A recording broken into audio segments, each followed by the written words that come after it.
Hello नमस्कार. तर आम्ही चाललेलो आहोत सगळेजण आज बाहेर, फॅमिली सगळी आमची. तर आम्हाला वेळ जास्त भेटत नाही, पण कशासाठी चाललो काय मी तुम्हाला पुढे व्हिडिओमध्ये सांगणार आहे सगळं. तर आमची चाललेली आहे प्रत्येकाची ती तयारी. तर पोरांची तयारी झालेली आहे, दोघांची ती निवांत बसली, त्यांची आणि माझी तयारी बाकी आहे. तर माझी तयारी झाली की ते तयारी झाली की आम्ही लगेच निघणार आहोत.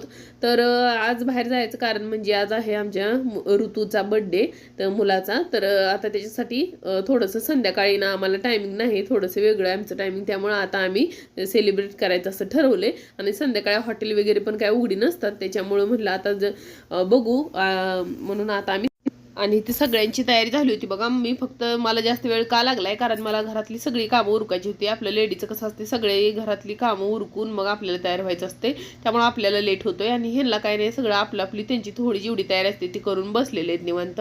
तर मी माझी कपडे भांडी देवपूजा ही सगळी करून मग मला निघायचं होतं, त्यामुळे मला लेट झालेलं आहे. इकडं पूर्वाची तयारी चाललेली आहे, पूर्वाचं चाललेलं आहे मेकअप वगैरे. तिला काय मेकअप जास्त आवडत नाही, फक्त लिपस्टिकची तिला आवड आहे, तर लिपस्टिक वगैरे लावून घेऊन इकडं तोपर्यंत ऋतू सगळं करून निवांत बसलेलं आहे. कारण त्याचं ना त्याचा बड्डे असल्यामुळे ना त्याची एक वेगळीच एक्साइटमेंट आहे. तर सध्या ना आता गॅसचा प्रॉब्लेम असल्यामुळे हॉटेल उघडे आहे की नाही हे पण आम्हाला काय माहीत नाही. आता आम्ही बघत बघत जाणार आहे.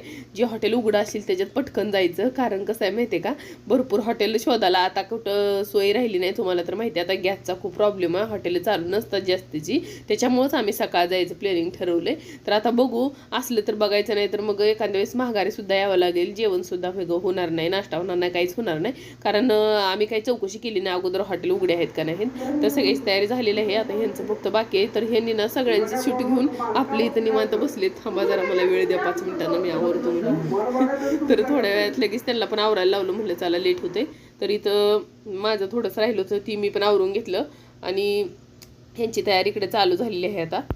आणि कुठं आपण जायचं म्हणलं ना लेडीजनी, तर आपल्याला आवरण्यात जेवढा वेळ गेलेला असते ना, तेवढंच आल्यावर घर आवरण्यात सुद्धा तेवढाच आपला वेळ जातोय बघा, हे प्रत्येकाला माहिती आहे. तरी पण आपण काय आपलं आवरायचं लवकर काही सोडत नाही. तर हे सगळं आवरून वगैरे झालंय. तर आता बाकीचा जी पसारा वगैरे आहे ती मी आल्यानंतर न काढणार आहे. तर सगळ्यांची तयारी झालेली आहे, तर कोणीच बाकी राहिलेलं नाही. तर आता आम्ही निघणार आहोत. आणि आमच्या पूर्वाचं असं म्हणणं आहे बघा की मम्मीच्या मोबाईलला अजिबात क्लिअरिटी नाही आणि पप्पाच्या मोबाईलमध्ये चांगले व्हिडिओ येतात, म्हणून ती कोणाचंच काय ऐकत नाही. तिला हुबा आडवा व्हिडिओ काढायचं काही समजत नाही, तरी पण तिचं तीच चाललेलं असते, एकदा हुबा एकदा आडवा व्हिडिओ असं काढत बसते. ती क्लॅरिटी त्या मोबाईलला नाही, ह्या मोबाईलला जास्त आहे, ती पण तिला समजत नाही, तरी बी तीच मोबाईल उचलून सारखं व्हिडिओ काढत असते. तर आम्हीच आता आमची निघण्याची तयारी झालेली आहे, ते पण तयार झालेले आहेत आता. तर चला भेटूया मग आता पुढं व्हिडिओमध्ये. आणि आता उन्हाचं प्रमाण पण भरपूर वाढलेलं आहे बघा, चांगला कडक असा उन्हाळा चालू झालेला आहे. त्यामुळे आम्ही म्हटलं आता थोडं जितकं होईल तेवढं लवकर निघायचं, कारण आल्यानंतर पण पोरांचा अभ्यास वगैरे बाकी असं यांचं चाललंय आणि संध्याकाळी काय वेळ नाही, त्यामुळे आता असं ठरवलेलं आहे आम्ही. तर थोडंसं जसं होईल तसं जी काय हॉटेल उघडं असेल तिथं जाऊन आपलं थोडंसं ही पोरांचं एन्जॉय करून आम्ही.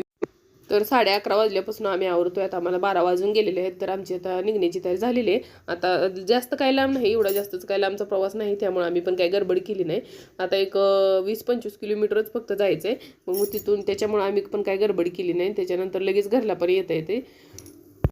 आणि आम्ही ना भरपूर अशी चौकशी केली बघा रोडने येताना, तर भरपूर म्हणजे सगळीच हॉटेली बंद आहे. ती फक्त आम्हाला एक आता सांगितलं एकाने की पुढे एक हॉटेल चालू आहे. मग आम्ही ते म्हणले दादा की पुढे एक सणसवाडीच्या पुढे एक तुम्हाला हॉटेल भेटेल, त्या हॉटेल चालू आहे, तुम्ही तिथं जावा.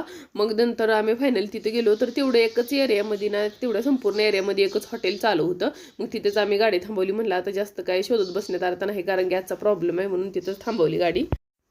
आणि असं झालं ना, एकदाच एकतर हॉटेल सापडलं बाबा, छोटंसं का होईना पोरांसाठी सेलिब्रेशन झालं असं वाटलं आम्हाला. आणि त्यांच्यासाठीच खास, कारण घरात मी असं गोडाधोडाचं बनवलं होतं, पण पोरांची एक हौस असते बघा, कसं काशी ना हॉटेलमध्ये जायचं आहे म्हणलं चालतंय. तर तिथं थोडंसं जेवण वगैरे केलं आणि छान होतं तिथली टेस्ट वगैरे पण. तर असा होता बघा आजचा छोटासा व्हिडिओ. तर भेटूया नेक्स्ट व्हिडिओमध्ये, तोपर्यंत बाय.